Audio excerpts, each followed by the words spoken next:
সালামু আলাইকুম প্রিয় বন্ধুরা, আজকে আমরা চলে এসেছি মটরশুঁটি খেতে। দারুণ হয়েছে মটরশুঁটি, এত সুন্দর মটরশুঁটি দেখতে পাচ্ছেন।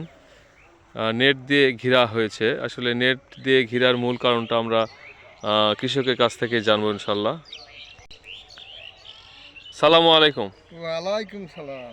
মটরশুঁটি কয় শতক জমি লাগাইছেন আপনি? আমি 20 শতক লাগাচ্ছি। 20 শতক। হ্যাঁ। আচ্ছা আচ্ছা আচ্ছা, যে এই নেট দিয়ে ঘেরার কারণটা কি? এই নেট দিয়ে ঘিরার কারণ ওই পাখিয়ে যায়, ওলা ছিঁড়ে ফেলে, নষ্টকে ফেলে। ও এই আচ্ছা জন্য আচ্ছা, আমরা পাখির কারণে এই নেট দিয়ে ঘিরেছি।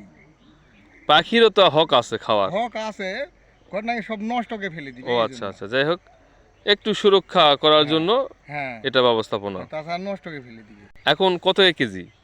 এখন 60 টাকা কেজি বিক্রি হচ্ছে। 60 টাকা কেজি না? 60, হ্যাঁ। এর আগে বেশি 100 টাকা, 120 টাকা কেজি। আচ্ছা আচ্ছা, কত শতক জমিতে লাগাছেন?